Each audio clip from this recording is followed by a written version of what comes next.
Assalamualaikum warahmatullahi wabarakatuh. Perkenalkan kami dari kelompok 2 dengan saya Rahmasari dan teman saya Eva Wijayanti. Di sini saya akan mempresentasikan materi tentang dinamika kisi untuk memenuhi tugas mata kuliah Fisika Zat Padat dari Ibu Liana Mardova. Yang pertama yaitu dinamika kisi. Dinamika kisi merupakan bidang yang kompleks yang mempelajari gerak atom dalam padatan yang disusun secara periodik seperti kristal. Dalam kristal, atom-atom tersusun dalam struktur kisi yang teratur dan berulang yang disebut dengan kisi kristal. Dinamika kisi berfokus pada bagaimana atom-atom dalam kisi tersebut berinteraksi satu sama lain melalui gaya restorasi dan bagaimana gerak kolektif mereka dapat menghasilkan fenomena seperti getaran, gelombang suara, dan panas. Untuk selanjutnya yaitu konsep dasar dinamika kisi. Dinamika kisi memodelkan gerakan atom-atom ini dengan memperlakukan atom sebagai osilator harmonik sederhana. Dengan setiap atom diasumsikan berinteraksi dengan atom tetangganya melalui gaya-gaya yang dapat dinyatakan dengan hukum Hooke, yaitu gaya restorasi yang sebanding dengan perpindahan atom dari posisi setimbangnya. Dalam model satu dimensi yang sederhana, gerakan atom-atom dalam kisi dapat dinyatakan sebagai fungsi dari waktu dan posisi dalam bentuk gelombang. Ini dikenal sebagai moda normal dari getaran kisi. Moda normal ini dapat dibagi menjadi dua jenis utama. Yang pertama yaitu moda akustik, yang melibatkan getaran atom-atom yang bergerak serempak dalam arah yang sama atau hampir sama. Dan yang kedua yaitu moda optik, yang melibatkan getaran atom-atom dalam arah yang berlawanan, biasanya terjadi pada kristal dengan lebih dari satu atom dalam satu sel unit. Kemudian osilasi atom dalam kisi. Atom-atom dalam kisi tidak diam, melainkan berosilasi di sekitar posisi keseimbangan mereka. Osilasi ini bisa dilihat sebagai getaran atom-atom dalam satu dimensi atau model rantai satu dimensi. Untuk selanjutnya yaitu getaran atom dalam kisi. Pada suhu nol mutlak, atom-atom dalam kisi kristal berada pada posisi kesetimbangannya. Namun pada suhu lebih tinggi, atom mulai bergetar di sekitar posisi tersebut.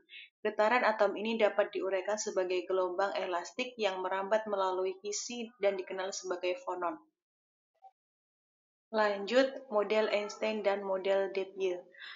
Yang pertama yaitu model Einstein. Model ini mengasumsikan bahwa semua atom dalam kisi bergetar dengan frekuensi yang sama. Dengan yang kedua, model Debye, atau model ini lebih kompleks dan mempertimbangkan distribusi frekuensi getaran atom.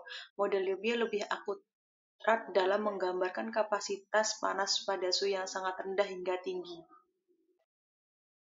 Ada juga interaksi fonon. Fonon dapat berinteraksi satu sama lain dan dengan eksitasi lain dalam kristal seperti elektron. Interaksi ini memainkan peran penting dalam berbagai fenomena fisik, diantaranya yaitu yang pertama konduktivitas termal, yang kedua superkonduktivitas, dan tiga penghamburan fonon. Kemudian metode perhitungan dalam dinamika kisi. Untuk mempelajari dinamika kisi secara kuantitatif, diperlukan metode perhitungan yang tepat seperti teori medan kuantum atau teori gangguan. Persamaan dinamika kisi seringkali diselesaikan menggunakan persamaan gerak Newton atau Hamiltonian kuantum dengan mempertimbangkan interaksi antara atom-atom di dalam kisi. Untuk selanjutnya yaitu aplikasi dinamika kisi. Aplikasi dinamika kisi ada tiga. Yang pertama yaitu pengembangan material termal.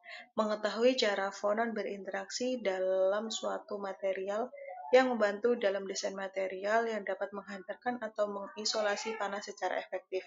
Yang kedua, nanoteknologi. Di skala nano, dinamika fonon dapat berbeda dari material massal karena pengaruh ukuran dan batas permukaan yang berdampak pada sifat termal dan mekanis nanomaterial. Dan yang ketiga yaitu superkonduktivitas. Pemahaman tentang bagaimana fonon berinteraksi dengan elektron dalam bahan superkonduktor memberikan wawasan penting dalam pengembangan teknologi superkonduktor.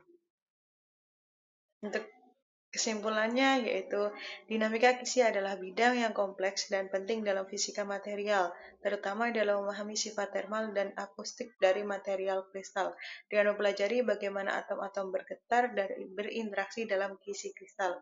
Kita bisa mengembangkan material dengan sifat yang diinginkan seperti konduktivitas termal yang tinggi atau rendah atau sifat superkonduktor.